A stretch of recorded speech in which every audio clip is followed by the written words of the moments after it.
د تراو چې ختم شي نو د ختم نه وروستو میټایي خوړل جایز دي که نه دي جایز؟ که ته ګوې نو اوبه څښل جایز دي که نه؟ دا د نوې زمانې دیوبندیان هغه پیوندیان شوي دي.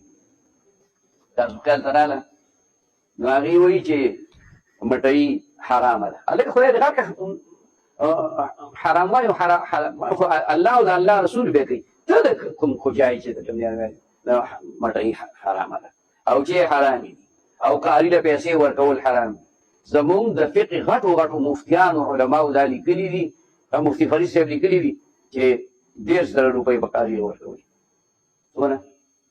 او مفتي ضروري خان صاحب لیکلي چې 150,000 نه والا 80,000 روپۍ پورې ورکوي.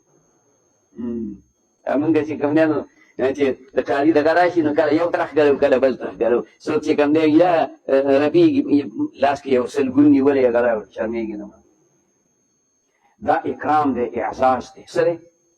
دا اکرام دی، اعزاز دی. دا اجرت نه دی. اجرت دې ته وایي چې ته قاري راولې او هغه ته ووایې چې بهي ما له په 10 ورځو کې ختم کړې څونه پیسې به ولې؟ هغه به وایي 50,000 به. نه نه ما 50,000 خو ډېرې دي، لږ یې کم یې که کنه. خبره باندې پوه شوې؟ په 1,000 دې ورسره خبره وکړه. دا اجرت دی. دا څه دی؟ دا اجرت دی. او دغه اجرت نه دی، دا اعزاز دی، دا اکرام دی. دا څه نه وایم، دا زموږ لوی اکابر علما چې کوم دی نو وایي. شیخ حسن جان صاحب دا ټوله دنیا پیژني، شهید رحمه الله زموږ استاد. تاسو بیانات یې څوک ورکوي په دې نیټ باندې، خو تاسو چې کوم دی نو منیر شاکر اورئ، هغه د کار اسان کړی دی، بیا زموږ هغه څه اورئ خیال کې راځي. نو هغه به باقاعده په خپله ختم کوو. یو سړي به بوته وی چې جي ته به راته ختم کړې، نو هغه به ورته ختم کوو. او هغه قرآن ته هم تیار کړی مدینه منوره کې، هلته یې سبق وی په مدینه منوره یونیورسټۍ کې، او هلته یې قرآن یاد کړی او داسې ورته یاد و چې لکه ما ورته الحمد یاد ده. نو هغه سړي چې ختم به وکړو نو هغه زمانه کې د نن نه 20 کاله مخکې 25,000 روپۍ به یې وله ورکول چې دا حرام وی نو هغه به اخېستې. ټول عمر سړی د حدیثو په درس کې تېر کړي، په مدینه منوره کې د هغه وخت شي او هغه به حرام یې اخلي. 25,000 روپۍ به په هغه وخت کې وله چې کوم دی نو ورکولې. خبره باندې پوه شوې؟ دا ناروانې دي. مټۍ خوړل جایز دي، که مټۍ نه نو خیر دی مالټې راوړئ.